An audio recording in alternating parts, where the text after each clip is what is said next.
kuulate veebiraadiot lihtsalt ja keerutamata.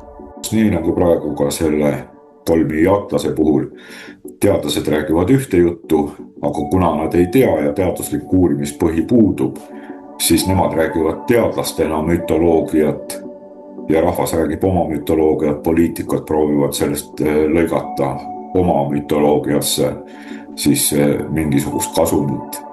Juba pikalt on interneti avarustes kirgi kütnud taevakeha, mis polegi nagu asteroid või mõni planeet, vaid tema liikumiskiirus on ebaühtlane. Samuti muudab ta liikumisel suunda oma tahtsi. Sotsiaalmeedias levivad tihti hirmulood, kus väidetakse, et Atlas on võtnud suuna maale ning peagi on kokkupõrget oodata. Ametlikud allikad aga seda ei kinnita. Millega siis päriselt Atlase puhul tegu ja kas meil on oodata kohtumist uute tsivilisatsioonidega? Michio Kaku rääkis ka sellest, et lääne astronoomid, tippastronoomid arvutasid välja teekonna. Tehisintellekti abiga arvutati välja, kust see 3i Atlas oli siis meie päikesesüsteemi üldse tulnud.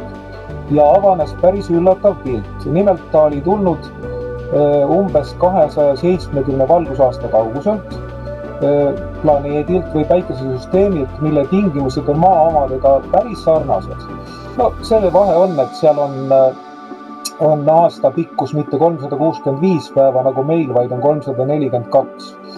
Ja siis mõelgem nüüd, et kui see sond teele saadeti, inimesed olid siis veel poolemiste ahvid, nad kas sõdisid kivikirvega või nuiaga ja ometi tsivilisatsioon, mis on pärit sarnaselt taevakehalt nagu meie maa, ta teadis selle sondi teele saata.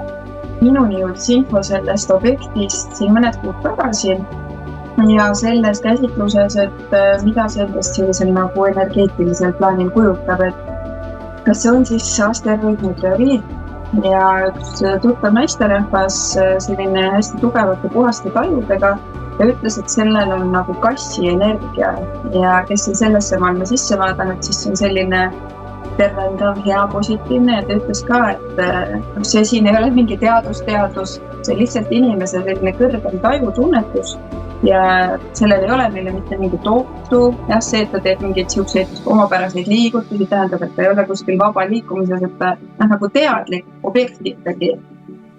Ja meile mingit ohtu ei ole ja see sagedus näitab ka, et seal on ikkagi kõrgem teadvus ja kui üldse peaks mingi kokkupuude toimuma, siis meile sellest mitte mingit kahju ei oleks.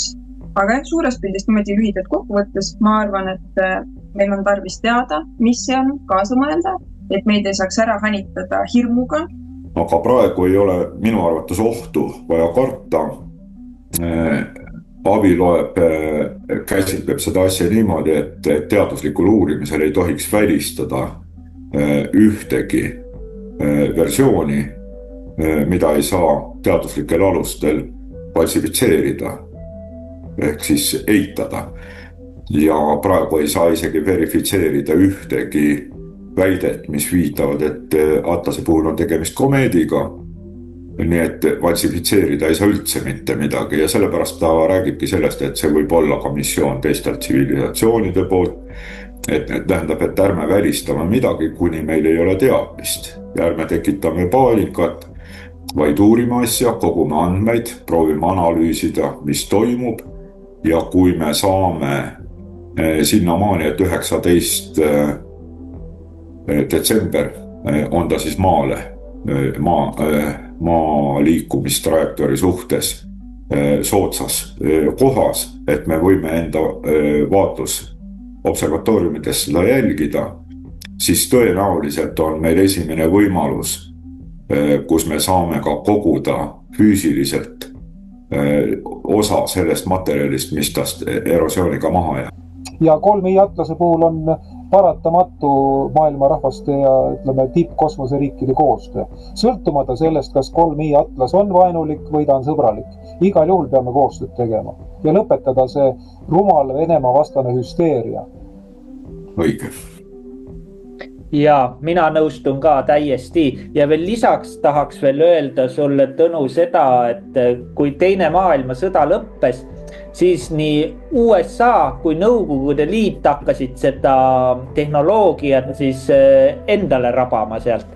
Ja selle arengu käigus siis nad hakkasid ka seda arendama enda kasuks nii-öelda ja sealt tekkis see nii-öelda võidurelvastumine, ehk siis nüüd me teame nagu külma sõjana, et veel viimase küsimuse esitada siis Margile ja just selle koha pealt, et tutvusta enda pärimustarkuste instituuti.